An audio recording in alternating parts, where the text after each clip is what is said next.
My name is Ted Leonhardt. I knew from the very beginning that my childhood, even as a child, that it was different than all the other children. So I knew that there was this abandonment abuse was not normal. And but it wasn't until I'm 80 years old, I recovered the memories of the details when I was writing my book. And I was probably 65, 70 when that began to happen. I was fostered and then adopted, and then my adoptive parents had difficulties. My adoptive father had a mental breakdown, and so I was placed with other people while these adoptive parents, the Leonhardts, my last name, while they sorted their stuff out.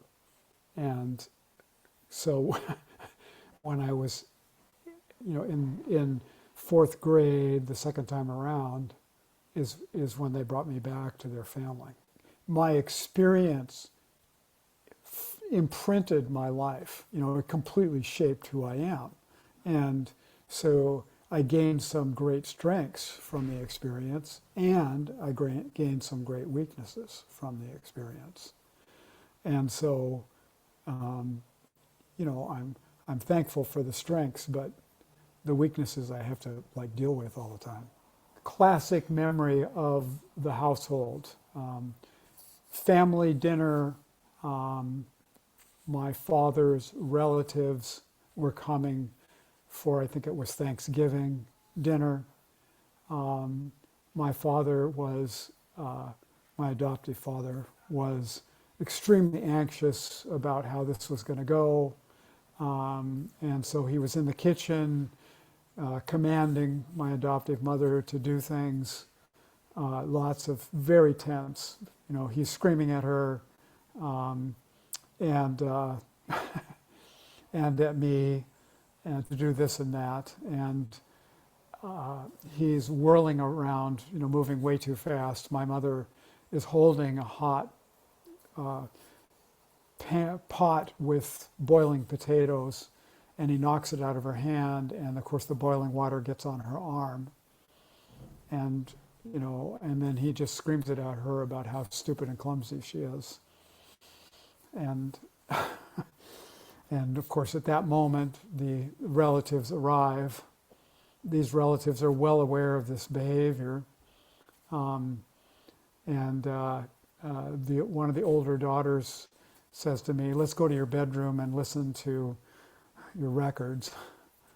Well, the other daughter and the mother try and soothe things over, and the relative father goes in the living room and reads a newspaper. When I was writing the story about the holiday visit, my early memory of that, the way the memory first came to me, was the drama of the pot burning my mom's arm and the drama in the kitchen. But as I was writing, it came to me. I remembered that I didn't retreat to my bedroom on my own. It was Connie, cousin, who suggested that we go and listen to West Side Story, that drew me up the stairs and out of the mess that was in the kitchen. I acted out a lot. So I was a great believer in, I read Tom Sawyer and Huckleberry Finn when I was extremely young. I saw Huckleberry Finn as my idol. So I built a raft on the Duwamish River and sailed out on the river, not realizing the Duwamish River was far too deep to use a pole to guide a raft. I'm completely adrift. It's an industrial river, and a tugboat with a barge almost kills me. And they, of course, call the harbor patrol. The harbor patrol picks me up. I beg them not to tell my parents. They don't. I didn't remember the part of it where I realized when I was making the raft that I couldn't find a pole long enough. So I went back into the Georgetown neighborhoods knowing I could steal a pole from somebody's garden, somebody that had peas which had high poles or something like that. And so I, went down the alleys knowing exactly what I was looking for. And of course I found a nice stack of poles, grabbed a pole, and this guy is in the yard. I didn't see him, old guy, grabs me by the shoulder and it's like, what the hell you doing, kid? I didn't remember any of this until I started writing. And I made up a story that my father was a vet. This was for the 4th of July, and I wanted to have a flag for him, and I needed a flagpole. And he asked me what my name was and where I lived. I made up a name. I said, "Oh, Tommy Charles is my name." And, made up this whole story about my father in a wheelchair and all this stuff. And the guy, of course, gives me the pole. And blesses me, it turns out he was a Marine, World War II vets, He was a Marine as well, so. Yeah, I didn't remember any of that. I didn't remember making up the name. I didn't, and then when the Harbor Patrol picked me up, I knew these guys were too smart for me to use the Tommy Charles thing, so I used my real name. Now, tell me about your book. My book,